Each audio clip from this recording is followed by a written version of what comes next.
Welcome, everyone. This is the third contemporary film collaboration between Ruby City and Blue Star Contemporary. My name is Elyse Gonzales, and I'm the director of Ruby City. And my name is Jacqueline Saragoza McGilvray, and I'm the curator and exhibitions manager at Blue Star Contemporary. This collaborative series normally takes place outdoors on the grounds of Ruby City, but given our current circumstances, we're hosting it online. Before we begin, we want to acknowledge the efforts of our colleagues Kelly O'Connor and Barbara Mignaro at Ruby City, and Mary Heathcott and Mari Hernandez at Blue Star Contemporary for helping us make this program a success. And we want to encourage all of you to continue to check into our websites for our forthcoming events and programs. At Blue Star Contemporary, look out for our forthcoming Red Dot art sale and show. You can see available works online now, and you can see the show in person or virtually on the Red Dot app from September 23rd to October 4th. We're excited to be here today examining the film Bird and Halved, which is a collaborative project executed by choreographer Kitty McNamee and artist Lara Schnitger. The resulting 8-minute film is being screened on Blue Star Contemporary and Ruby City's Facebook and Instagram feeds, as well as on Ruby City's Apple TV channel. If you have not already seen the film, I encourage you to check it out after our talk. It will be available until midnight Central Standard Time today. And now I want to welcome Kitty and Lara and thank them for sharing their thoughts with us about their practices and their collaborative efforts on this work. We're eager to hear how this work came to be, and we'll start out with a series of questions, and then we'll leave time at the end for those of you in the audience who have any questions of your own. To ask your questions, please type them into the comments section of Facebook. So with that, let me introduce Lara Schnitger. Lara Schnitger is a Dutch-American sculptor and painter living and working in Los Angeles and Amsterdam. Schnitger studied at the Royal Academy of Art, The Hague, from 1987 to 1991 and spent a year on a residency at the Kitakyushu Center for Contemporary Art in southern Japan. Schnitger works in knitted and sewn textile sculptures, videos, and collages, and has produced a book about art created from mundane materials such as fabric, titled Lara Schnitger, Fragile Kingdom. Schnitger's work has been shown internationally at galleries and museums such as Magasin 3 in Stockholm, the Chinese European Art Center in Jimin, the Santa Monica Museum of Art, the Kunstwerke in Berlin, the UCLA Hammer Museum in Los Angeles, PS1 Contemporary Art Center in New York, the Power Plant in Toronto, and the Royal Academy in London. She participated in the Liverpool Biennial in 1999 and the Shanghai Biennial in 2002. And I'm pleased to say that she is in the collection of Ruby City. Welcome, Lara, and thank you for being here. Kitty McNamee is an artist and creator, and most importantly, a collaborator. Her early years in LA were spent honing her craft as artistic director of Hysterica Dance Company and a consistently prolific and creative collective that redefined dance in Los Angeles. Her unique approach to direction and choreography was declared by Dance Magazine to possess an outsized talent for the most elusive gift, originality. McNamee has collaborated extensively with performing arts organizations as well as large-scale businesses. At the LA Philharmonic, she has developed new productions of Rite of Spring, Firebird, Bolero, Esse Pekka Salones, Wing on Wing, and more. Ballets include Rift, commissioned by Cabrillo Festival of Contemporary Music and the Kennedy Center, and the creation of new ballets, Traces and Transit for National Choreographers Initiative. Her work for some of the country's largest opera companies include Romeo and Juliet, La Traviata, La Rodin, and Tales of Hoffmann. Theater credits include Secret Cinema's groundbreaking live performances with Laura Marling in London, with world premiere of Colony Collapse, commissioned by the Oregon Shakespeare Festival, Midsummer Night's Dream at the LA Philharmonic, and Sondheim's 75th at the Hollywood Bowl. McNamee finds shifting from high art settings to the demands of pop culture to be invigorating, Consequently, she has worked with Target, Adobe Max, Mercedes-Benz, Grey Aunt, and Uniqlo. Welcome, Kitty. So we have many questions, but we wanted to start out with one to the both of you. And this is, visual and performing artists are often inspired to work together, pushing their work in new directions and expanding their audiences. What motivated this collaboration, and how did the process of working together commence and proceed? Did you already know each other? Well, it went all very naturally. Kitty and I kind of met on the playground of our two daughters were playing. And we start talking to each other, and that's kind of how we met. And we heard about each other's practices, and we were fascinating what each other were doing. And so that's kind of how we kind of got involved with each other's art. And I have been always a very big fan of dance. I've danced myself when I was younger. And there's such a beauty of using the body to express yourself outside of, and you, as an artist, you're always looking for materials to express yourself with. So it's interesting to use not language to express yourself in. That's always something I find very exciting of the dance as well as with the art. So I directly was like, woo, this sounds really interesting. And then Kitty and I worked together for the first time on a production called The Wheel. Kitty invited me to do the costumes for that production. And for me, one of the biggest components of my practice is collaboration. I find it to be just incredibly exciting, and I'm obsessed with music, and I'm obsessed with collaborating. And I saw Lara's work, and it just seemed so tactile, so mobile to me. And I just was hoping that someday we would be able to find a way to work together. And The Wheel was the first time that we did. And I remember when I first got the costumes from Lara, we had discussed the concept of the piece and kind of roughly what the dancers were doing. And Lara shared these costumes with me that she created, and just blew my mind. Actually, initially I was like, oh my God, what am I going to do? Because they brought this whole nother life to the piece. It elevated the piece to a degree that I couldn't have imagined. It was amazing. And I mean, the other thing that's interesting about the both of you is that, Kitty, you've mentioned right off the bat, and it's in your bio, how much you believe in collaboration. Mm-hmm. And Lara, I believe this is not your first collaboration either. I believe you worked with My Barbarian in the past.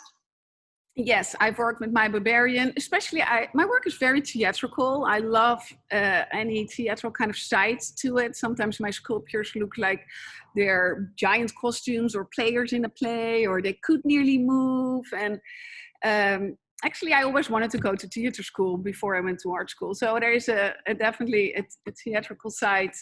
And the festivals, as an artist, there is the museums, but the festivals I find very inspiring. And the fact, I'm using materials who don't last always forever. And festivals don't really last forever. Performances don't last forever.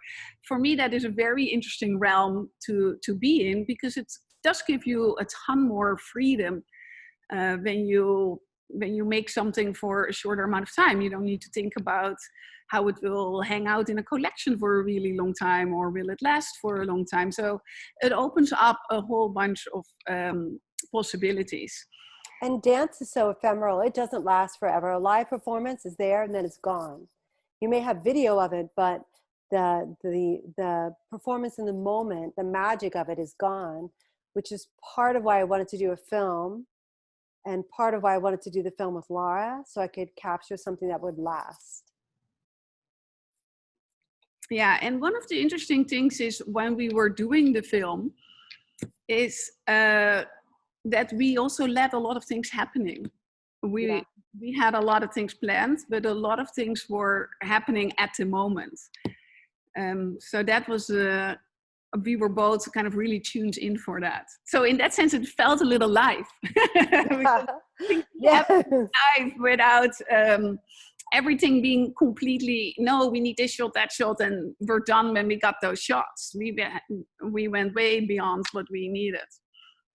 And when you say that, are you meaning sort of happy coincidences, or? I think there was a lot of happy coincidences. For one concrete example is the light when we were in the interior space. We had tested the backpacks. We had tested some choreography in that space, but the light didn't exist.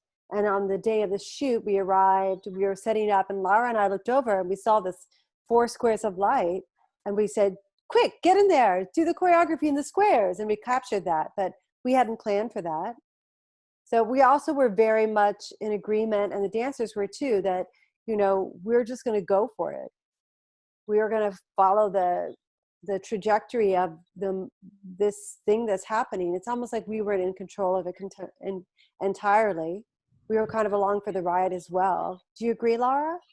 Yeah, for sure. Yeah, of course we had a set of plans and we had ideas of what we were after, but we did leave possibilities to happen at the spot. Yeah, for sure. And those are always kind of scary, and but then they're often the best parts. You know, I always feel kind of as an artist, you get creative when things go different, or when you have to come up with solutions, or when things kind of suddenly show you which you didn't, which you know, and it's sad if you let that all fall just because of your own human idea. You know, sometimes you have to go on this next level, and we definitely did that. Yeah. Laura, Kitty had also shared that when she encountered your sculptural packs, she could see them in motion and immediately resonating through dancers' bodies. And I thought that this impulse made sense, knowing that much of your work is about the body, and that you've made, as you mentioned, interactive work before, or costuming before. Can you share more about the particular series of sculptures that are featured in the film, and how you think about the figure within your practice in general? Yeah, for sure. So let me tell a little bit about these sculptures. These pieces I never made thinking they were going to be in a dance film with Kitty. I made these pieces during one of an ongoing project I have going on is Suffragette City. It's a collection of sculptures, collages, quilts. And what I'm doing with those is I'm taking them out on the streets. So they're first installed in museums, and then they go out on the streets, and men and women carrying them as a procession. And they've been in Berlin, in Dresden, in Paris, in lots of different places over the world. And every time they ask me sometimes to do something special for their place. So this time it was going to be in Dresden. And I can share a couple of photos how the procession normally looks. Let me look here at my desktop. So you can kind of see where, yeah, let me take myself out of the picture here. So here you see one of the processions. This was in Dresden. I made these kind of outfits based on kind of the suffragettes, the women wearing the jumpsuits. These are slut sticks. They're sculptures which will be carried around. Here are the quilts. They sadly were cut in transport, so they weren't there at time for this procession. So when they asked me to do a show, this procession, they wanted me to do something extra for Germany and for Dresden. And here you see the woman carrying one of the backpacks in the procession in Dresden. And I was thinking at the time when this procession was happening, I was thinking about all the people who were coming to Germany, all the immigrants who left Syria. Germany took in like 1 million people, tried to find houses for them. And I was wondering, man, all these people, whatever they own, they have to take with them on their back or in their hands or with suitcases, you know, like they're leaving their countries, they're leaving their houses, and they come here with whatever they have. So the idea was that you would carry your all your burden and all whatever you had on your back to come to a new place. So I ended up cutting a lot of plaid fabric. Here you see the pieces the way Kitty saw them first in my exhibition in New York, where the sculptures are made just from plaid fabric, which reminded me of the insides of some suitcases, like old-fashioned suitcases. And I cut all the squares off from the within the pattern of the plaid. So I ended up with this real kind of net work kind of fabric, which I then connected together into these kind of amorphous shapes. And the sticks, which are inside it, they're kind of held down by the tension of the fabric. So the fabric, by putting the sticks in, you create this tension, what holds the, so the fabric and the sticks kind of work together to create this tension, to create these big backpacks. So that's kind of quickly a little bit of the background behind the backpack pieces. Yeah, when I saw those in the gallery, I was like, oh my God, I have to get those on some dancers and move them around, because they just called to me. They're so poetic, those backpacks. And I think that this cross-pollination of ideas it somehow moved my practice forward, because I was forced to respect and encounter what Lara had made and be inspired by it, but be true to it. So it was really interesting. But the moment I saw them, I could just see it. Yeah, and one of the things which I never encountered was they're actually really, really light. They're giants and they're taking up a lot of space, but they're really light. And it was amazing to see how free the dancers were wearing the burdens. So it was really a beautiful, and I know actually if you look at the film really closely, I think when Ray is doing this really wild dance, a couple of sticks are actually flying outside of the backpack. Because I think the tension twisted within the material and couldn't hold it all together. So the stick kind of flew out of it. The titles actually, before I forget, of the backpacks while we're talking about them is Fernweh and Heimweh and A Burden Halved, which ended up being the title of the film. And Fernweh and Heimweh are two ultimate German words. Those words, I don't know, we don't really have that in Holland, that word, and we don't really have those words, I think, in English. And Fernweh is when you're longing to leave or longing to go somewhere else, or you're longing to travel, which I have a lot of Fernweh right now. And Weh is kind of pain. So it's kind of the painful longing to travel. And the Heimweh is the missing of the home. Mm-hmm. It's the pain of the missing of the home. So those are the titles of the backpacks.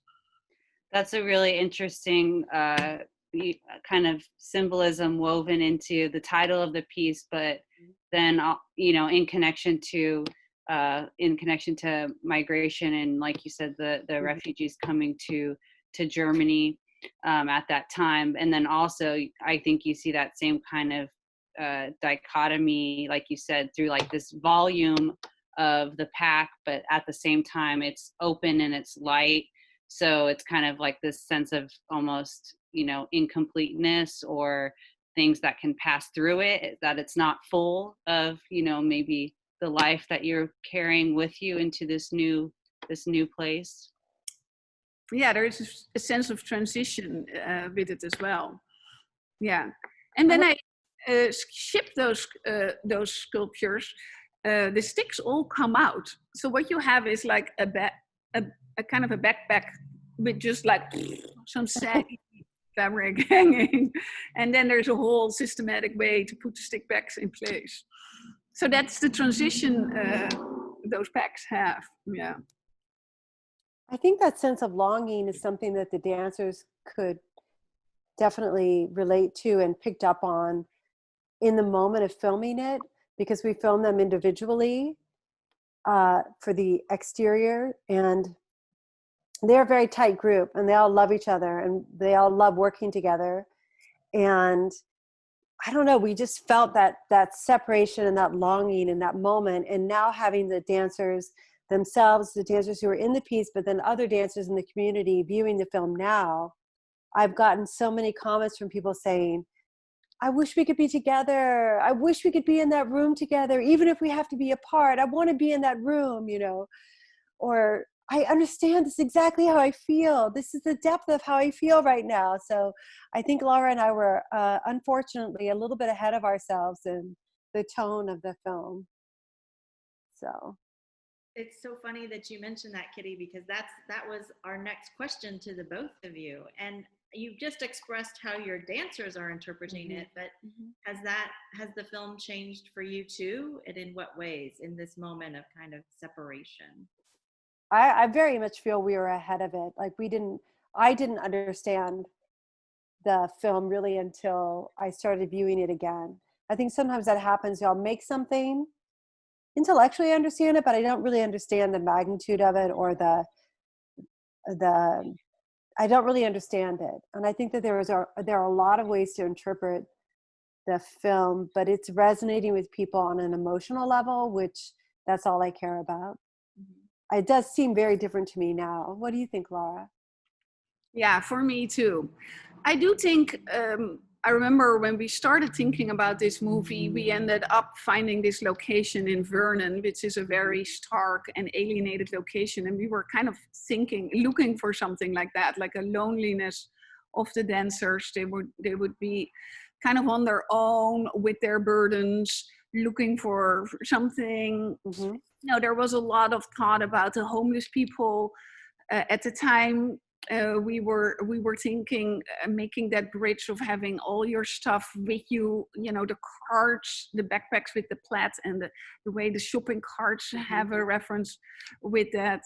So I do think we were, you know, whatever situation we're in right now, I don't think it just came, of course, Corona isn't a relatively, but I do think some of that was already, little seeds were already happening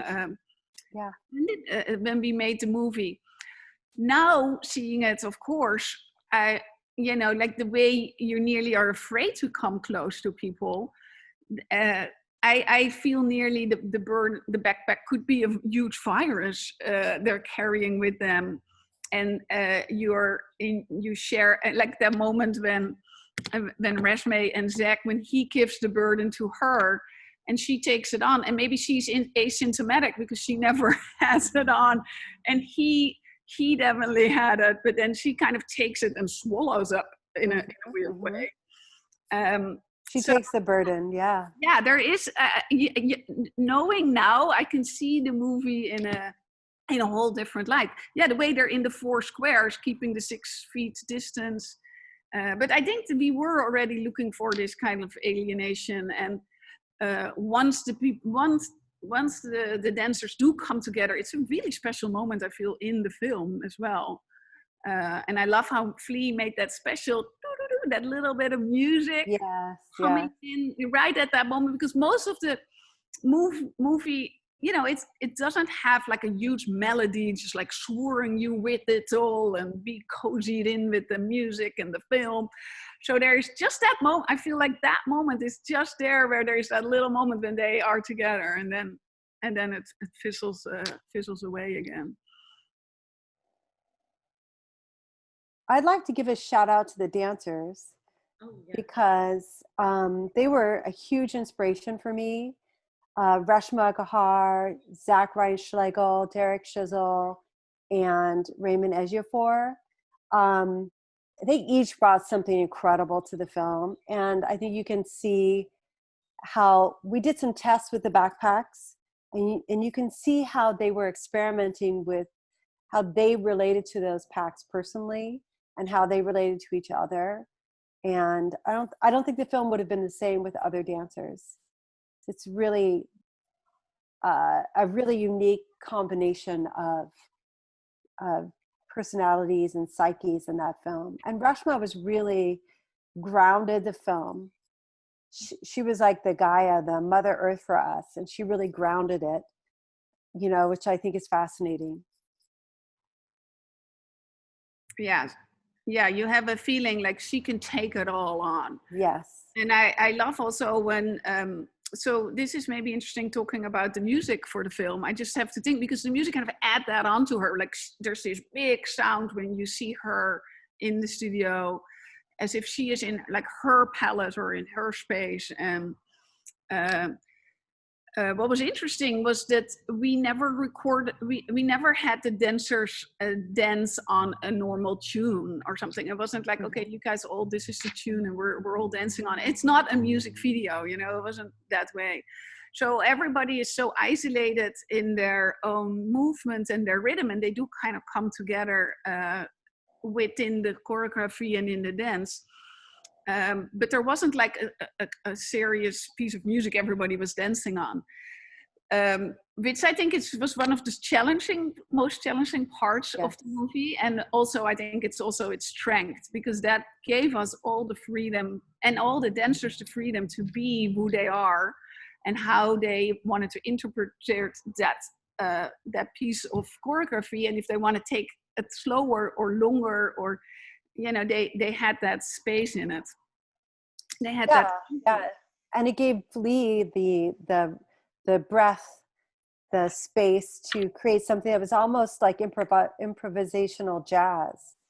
It was, yeah. And he had to, because when I know Flea for a long time, he's an old friend, and when we talked about doing a dance movie, or he had talked about it, I think he always envisioned that he would write this grand, beautiful piece of music, and then dancers would dance on it. And then I was like, well, listen, I have this beautiful film, but we need to have sounds on it. So we went to the recording studio, and first we projected the film really big, and he played the music he was thinking, but there was just too much variations within the film to just kind of lay a track. Rhythmically.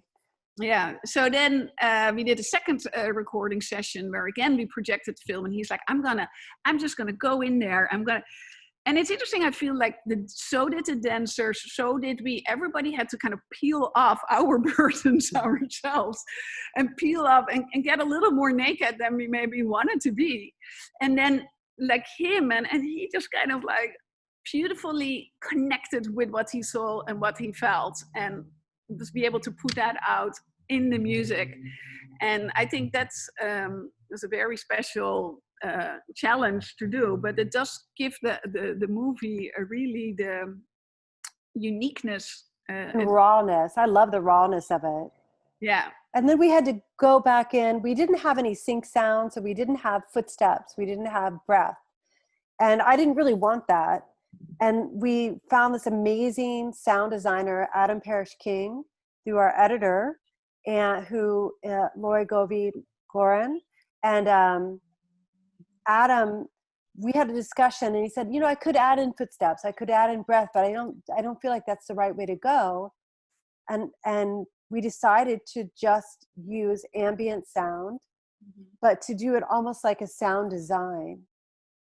And I said, you know, I trust you, just go for it. And he came back with something again that was stronger than I could have, with my own ego and my own intellect, imagined. He added something that lifted it again into something. So we have these layers building on each other. I think what's nice about that sound, if I'm not mistaken, the ambient sounds kind of lead us in.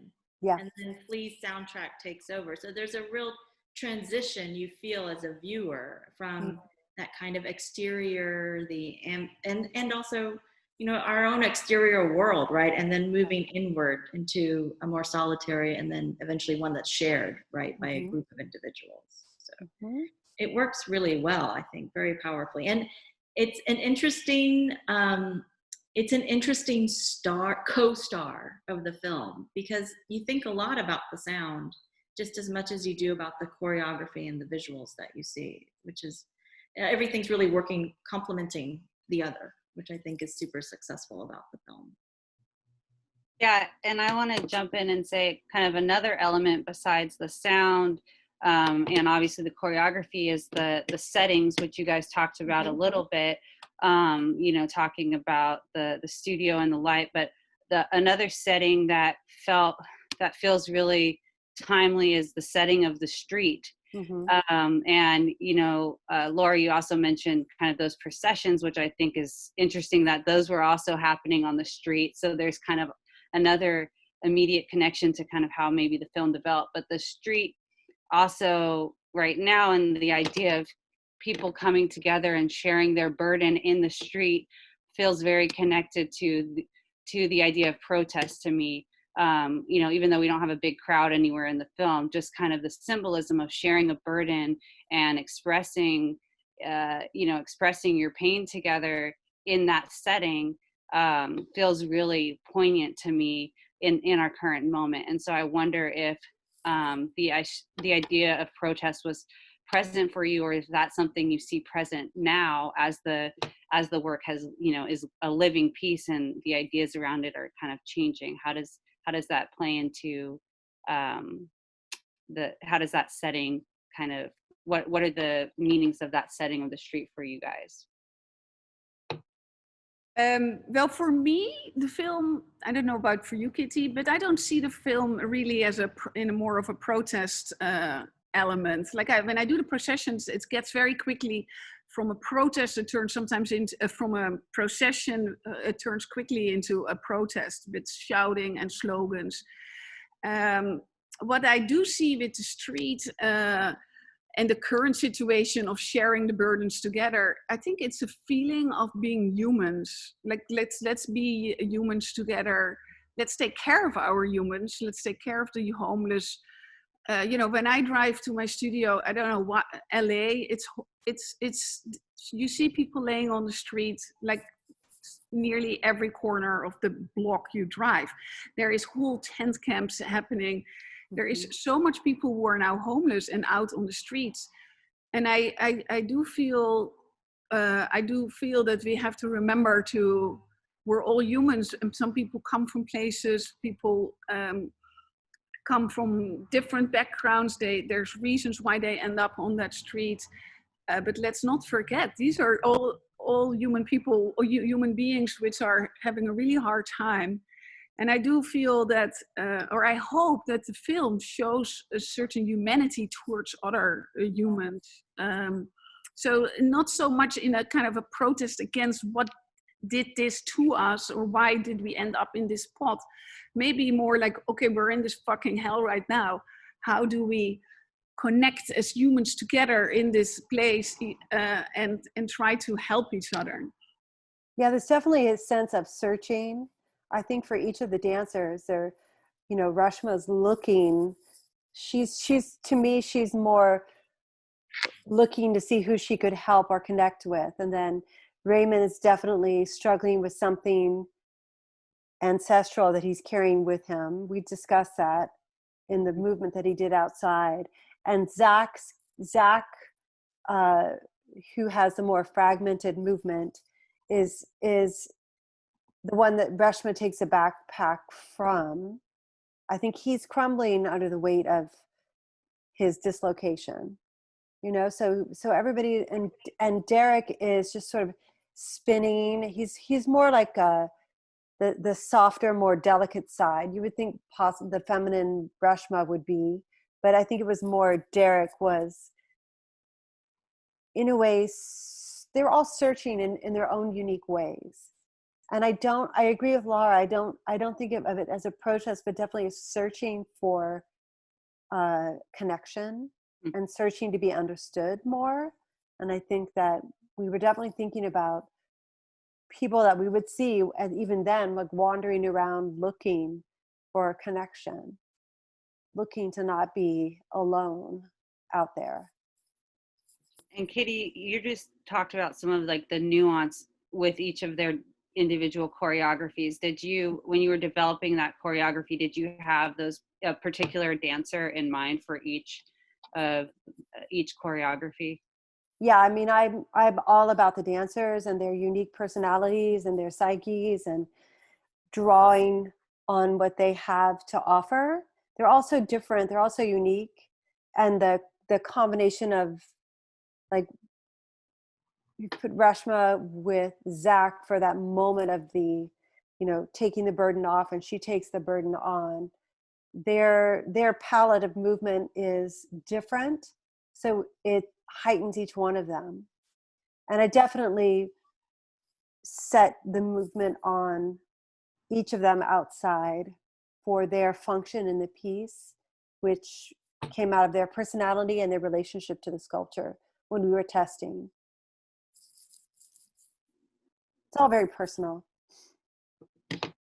Yeah, it's interesting also how Resma is so small and Zach is like so tall. Yeah. They're like the two opposite body types. Yeah. And I have to say, I find that very interesting also from Kitty's choreography. It's really, there's a kind of a sharpness to the dance moves and the way the dancers kind of execute it. It's not all just grace and beauty. I mean, it's, for me, that is always, is very, I love stuff which are really sharp and kind of, you can cut your hands nearly on it. And it's that, for me, it's a really beauty. And I feel that comes across in the dance, in the choreography strongly.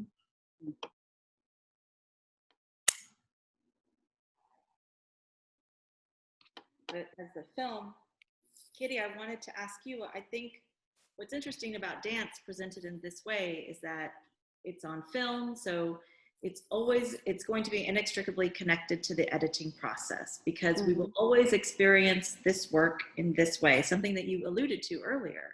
Can you talk a little bit about that editing process and what choices or directives did you make or give to result in the film's work? And I'm thinking in particular about definitive choices made throughout in terms of camera angles and even how the film slows down at different times.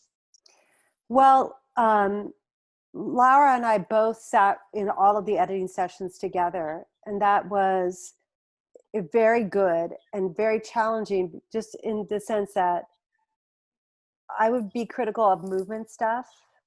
Say if there was something that wasn't executed the way that I thought it should be, or wasn't held or sustained, I was critical of that, and that didn't bother Lara. And then some aesthetic things that she was seeing in the way the backpack was presented or the background wouldn't bother me, but it would drive her crazy. So the two of us navigated all of that with our editor, Lori Lobi-Goren, who was incredible. A lot of it was determined by, the angles were determined by how we shot it. Pavel did an incredible job. Yatsenko, he was our DP.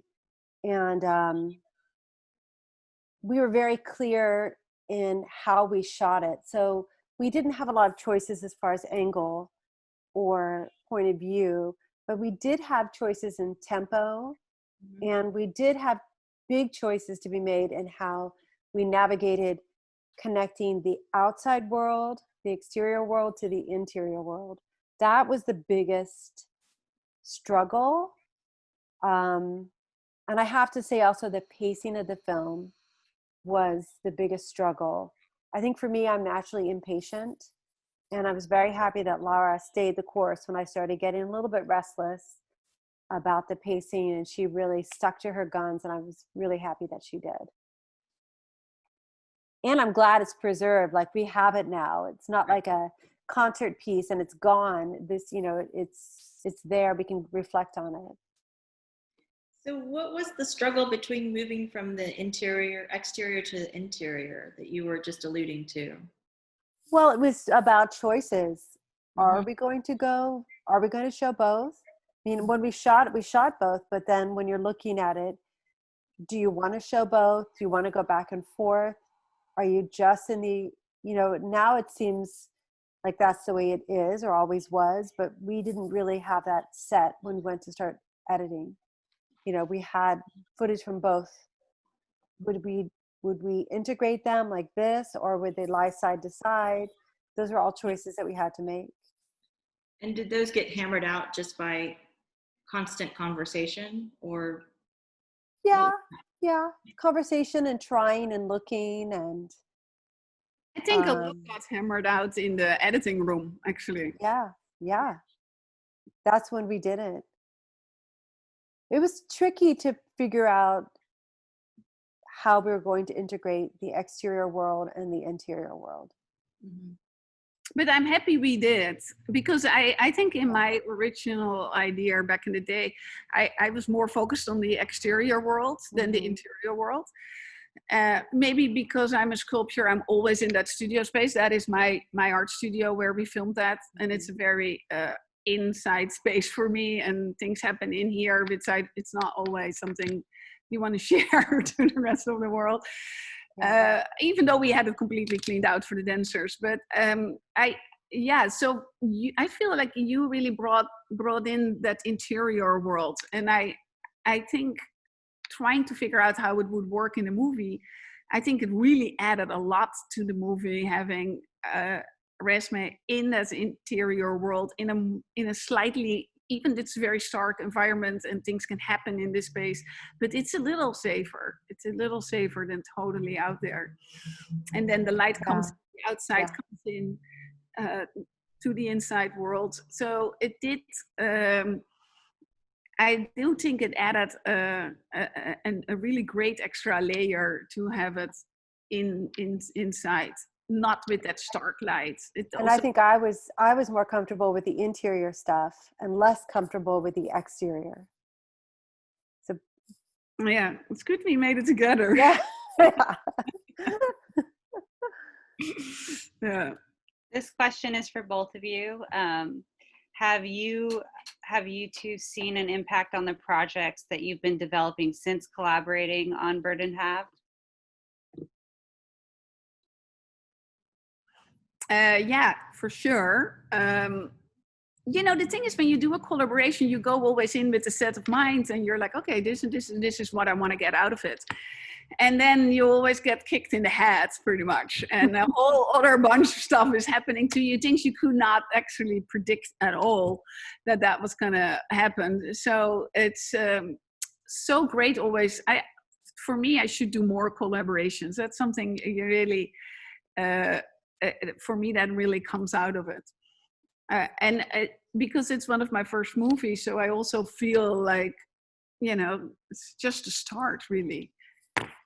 Now I'm like, let's make an even more extreme movie where a coronavirus movie where we film it right now with the 6 feet and the distance. Could be a really challenging, beautiful project.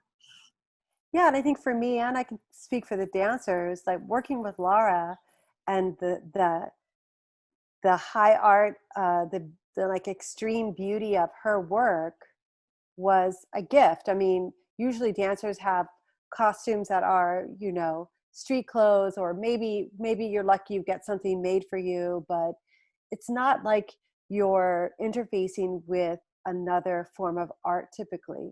They were really, really excited to wear the backpacks. I mean, I have to say that we tended to get a little carried away. And then after the fact, I was like, oh my God. I just had, like Lara was saying before, the sticks flying out. I had Ray going like to see, we were seeing how far we could push it. And then I had to remember, oh my God, these are works of art that have to be maintained, but we just got so carried away by it. But I think that getting carried away is like a huge gift.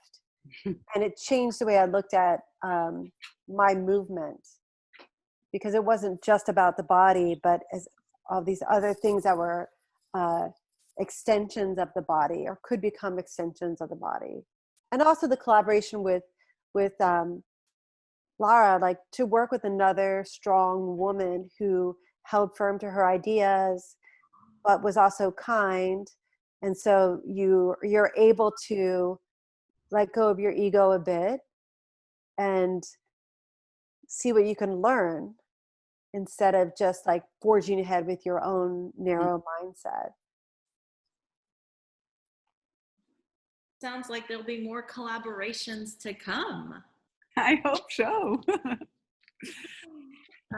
So with this, we've got some time for audience questions, but we also have So our first question is, Jack, I'll just go ahead and read it since it's, Go ahead, yeah. this question is for Kitty. What would you say to viewers who are new to dance and interested in how to interpret it? I would say thank you for being interested. I think my approach to dance, and I think this speaks for other choreographers as well, is it's more about human interaction and not about, you don't have to sort of know about dance in order to engage with it. I think if you engage with the people who are doing it, that's your way in. So look at them as people, as humans, as Lara said earlier, and engage with them as humans, and your imagination will, it's like you're watching a movie or reading a poem. There's not a right or wrong. Your imagination will kick in and you just go where it takes you. This next question is for Laura. And they're asking, Laura, what did you learn about dance that you didn't know before from this collaboration? Wow, I think what I knew, I think the dancers, I don't think I've been close to dancers who their whole life is dance. Like my whole life is art, their whole life is dance. And it's such a fragile place to put your body through. Mm-hmm. And but then it's so otherworldly beautiful. I think that connection to,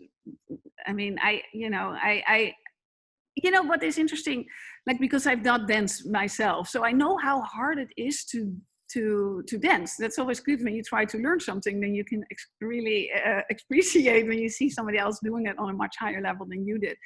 Like if you learn a bit of the piano and then you hear somebody play, So for me, I think these dancers are on such I think that's something I learned, like the level they're on at this point is something like so unhuman and like so incredibly talented and so mastered their bodies, every muscle in. That's so inspiring. I think it's more inspiring than I ever imagined. Like I hope I will become such a master of fabrics at some point as they are masters of their bodies. So it's very inspirational to me. So we have a question for both of you that I smile every time I read it, which is, Laura and Kitty, if you had to pack a backpack to leave a place forever, what would you pack? Oh, what we would put in our own bag. That's a big question. It is. I would put my daughter for sure. I'd put her in there. I would put, this sounds crazy, but I have a whole bunch of videos from my early years choreographing that I'm very attached to because I feel like it's like my history. Like probably for Lara, her artwork is her history. I might shove some of those in there. I would definitely pack a pair of scissors. I do a lot with scissors. I don't think I can live without scissors. I would put a pair of scissors in a backpack. And my family, I think. Yes. Yeah. My whole family, I'd shove them in, and the dog. Me too, on top. The head sitting. Yeah. I think that would be enough for me.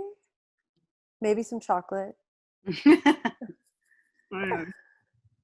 Well, we talked quite a bit about the packs. Another question kind of related is, can you all talk about the costumes, the other element of the costumes that the dancers wear in the film? We had I just said to the dancers, like I wanted them to look like people, particularly the men. So Zach was very special and had a very specific vibe about him. And I just had him bring in some of his own pants and his own shoes. And then Reshma, I wanted her to be very neutral and be more about her body. So she was the most dance looking, and the other guys had just regular clothes on. And I just wanted them to each look like individuals. They had, they had to wear shoes on the street. I didn't mind that. I didn't want them to really be in dance shoes. I wanted them to look like individuals. Reshma was definitely the most dancey looking one, but it didn't bother me because it just felt like a body, like she was a human person. It wasn't about what she was. Also because she goes inside. She's on the street the whole time, while the boys were on the street the whole time. So it was nice to have them wear a regular clothing. Yeah. I think also if we would have come up with more costumes, then it would take away from the backpacks, I think. Yeah. I think the backpacks stand out more as a shape and as a strange element by having them wear normal clothes. And also, Derek didn't have a backpack on outside. And that he had that jumpsuit on. In some shots. Yeah, he did in some shots. And then when we went inside, he peeled the jumpsuit off a bit. So we wanted to just see their bodies more and have it be about their bodies in the final moments and not about what they were wearing, especially once the backpacks were off. Yeah, it feels like there's an additional layer of intimacy once they enter that interior space together. Yeah, when they're together, I think they feel strong enough to be intimate. It took that community. And I think that's something that Lara and I talked about, was the strength of the community of dancers. Like they're working together, and they are very passionate about what they do and how they do it. And part of that is how they are intersecting with each other. Yeah. Kind of came in and took over the studio, took over Lara, like Lara. Yeah. Yeah, it must be a really hard time right now for the dancers. Yes, very hard. Yeah. But they were so inspired when they came into Lara's space to see the space and see everything she was creating and see how she did it. It's because you were really just usually in a blank room. Yeah, and my work is very tactic. You kind of want to touch it, and you kind of want to be with it, and you kind of want to touch it, to smell it, and feel it, and put it on if you could. So even though it's not always the case. And that's kind of one of the great things also with Suffragette City. I know I work with all volunteers who are participating in the walks when we go through the city. And one of the reasons I think people want to volunteer is because they've seen the work in the exhibition space, and they love the idea that they can actually hold the art, and they can take the art and travel it somewhere and be with the art. And that's in a way also kind of a setting from a lot of contemporary art now, how it's so put on a pedestal and how it's put so away from you as a viewer, how little interaction you have. I mean, I always think about some of the early ways of making art, or making an object sacred and giving so much power to an object is by maybe holding on to the object and sharing the object. Everybody touches that object. That object becomes, it's maybe a stick or a stone. It's nothing specific, but by using it in the ceremony and using it by everybody touching it, that object is getting full with energy, and it becomes more than it was when it was before. Was it just a stone laying there on the pebble? Now it might be the stone, when you hold it, you're quiet, or it gives you a peace or something. So to bring some of that back into the art of today, I think it's kind of really important. That happens. And yeah, that's for the market. It's not always the easiest thing, because these pieces are fragile and they've been touched by everybody. There's smudges on there. But for me, these smudges, I love the smudges. Like, please smudge it up. And the sweat now, right, on the backpack. When something rips and I have to repair it, for me, that gives life to the piece. It doesn't make the piece bad or dead or ugly. I find scars beautiful. So it adds a story to the work. And so it becomes less of yeah, so it gives so much more depth to the work. So yeah. I think you can safely say that's patina, right? That's patina. That's a good patina. Yeah, some sweat stain. Yeah.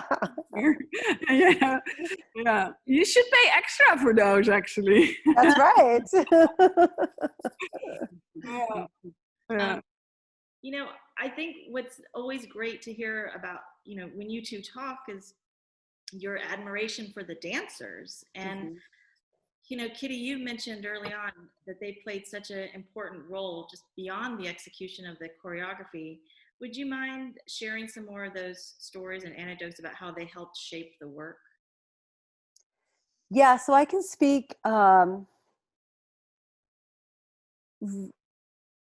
Well, we had Zach come in and do some tests in the backpack.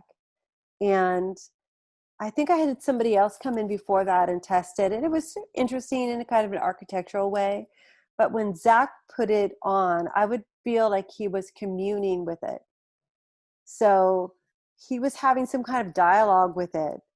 And it took our concept to a whole nother level because I could see what was possible.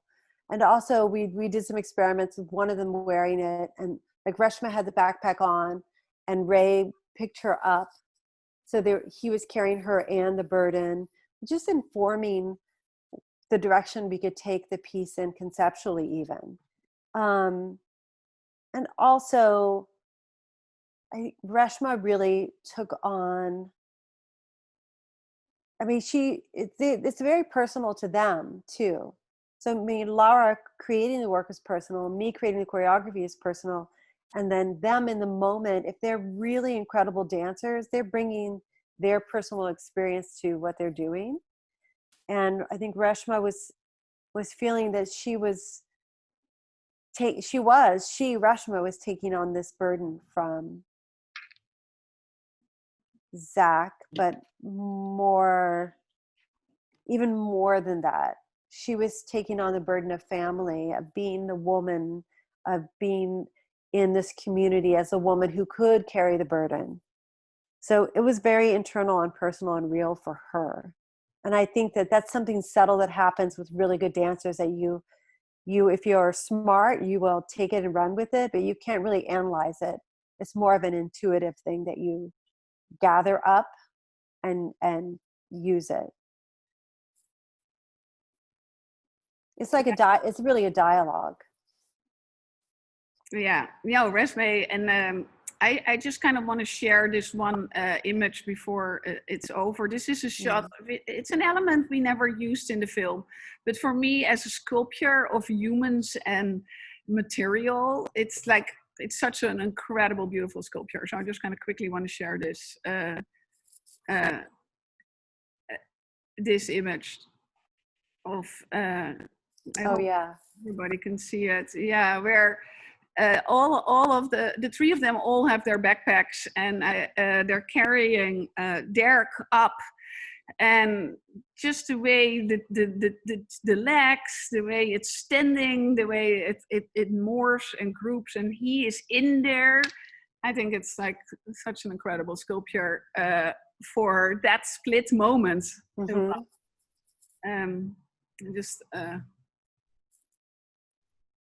Absolutely, yeah. Share that. So our last question from the audience is for both of you, Flora and Kitty, and the question is, what is your burden? Oh, that's a hard one. Personal. Very personal. My burden might be secrets. Yeah, there is a lot of open holes in the burden for a reason. And I cut out a lot of that flat material for a reason. Yeah, my burden is very personal, dealing with lost friends and scary things happening in the future. And I think, being a mom is it's a beautiful burden. Being an artist, making not something phony is a burden. You know, you try to put something good out in the world. Try to help the people around you. I think there's a lot of everybody's shoulders, and there should be a lot of everybody's shoulders. I think because at this point there's a lot of things that can be changed. Yeah, yeah. And I think for me, I mean, seriously, I think my burden is secrets. You know, maybe things that I can't articulate with words. So I try to sort of exercise them in my movement. And yes, having a daughter is a beautiful burden, and it's scary. And just hoping that we can all stay connected and not. That's what I love about the backpacks. Everything is so, you know, it's fragile, but it's still connected. So I think hoping that everybody can stay connected, because the dance world right now is like, whoosh, you know, we can't get together, we can't rehearse, we can't touch each other.